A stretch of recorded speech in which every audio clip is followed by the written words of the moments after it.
निरंतर अपने धर्म के अनुसार कर्म करते जाओ और मन में यह पक्का विश्वास रखो कि जिस नियत के साथ तुम कर्म करोगे उसी नियत के अनुसार तुम्हें फल अवश्य मिलेगा। कर्म का यह अटल विधान है, इसमें कभी किसी के साथ अन्याय नहीं हो सकता।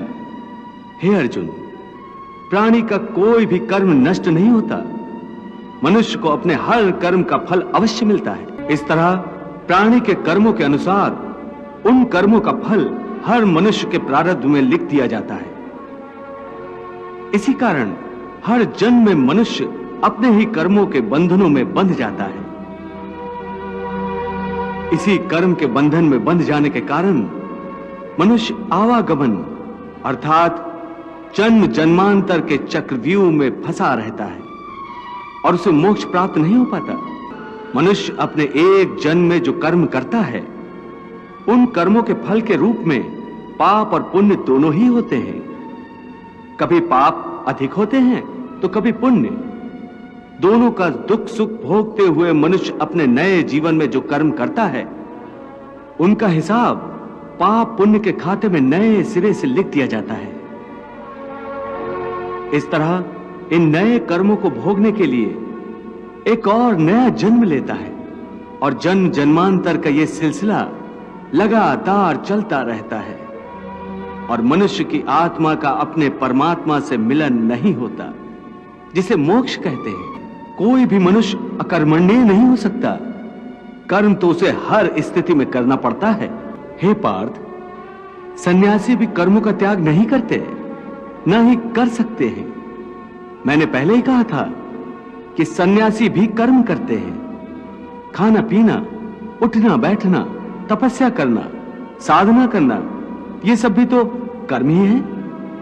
कर्म से कोई कैसे मुक्त हो सकता है? हे पार्थ, इसका तरीका यह है कि मनुष्य फल की इच्छा त्याग कर कर्म को अपना धर्म समझकर करे। फल उसे अवश्य मिलेगा, परंतु इस फल का वो विधान की इच्छा समझकर स्वीकार करे। ज्ञानी पुरुष इसी योग को अपनाकर कर्म योगी बन जाते हैं। उर्वशी के कारण तुम विचलित नहीं हुए थे, परंतु आज कैसे विचलित हो गए हो? उस समय तुम अपना धर्म नहीं भूले थे, परंतु इस समय तुम अपना धर्म भूल रहे हो। इसका कारण जानना चाहोगे? तुम्हारा मन तुम्हारे काबू में नहीं है, क्योंकि तुमने कर्म योग नहीं अपनाया। हां अर्जुन, कर्म योग के कारण कर्मयोगी का मन इधर उधर भटकता नहीं है। हे पार्थ, इसलिए तुम निष्काम कर्मयोग की साधना करो। और निष्काम कर्मयोग की सबसे बड़ी विशेषता यह है कि तुम कर्म करते हुए भी कर्म के बंधनों में बांधे नहीं जाओगे। इसका बड़ा ही सहज तरीका है।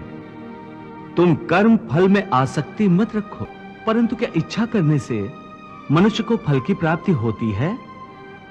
नहीं अर्जुन, क्योंकि फल तो प्रारब्ध के हाथ में है और जो भी मनुष्य फल प्राप्ति की इच्छा करता है उसका मन फल के बारे में सोचकर अपने कर्म और कर्तव्य से विचलित हो जाता है और उसे वो फल प्राप्त नहीं होता जिसकी उसने इच्छा की थी।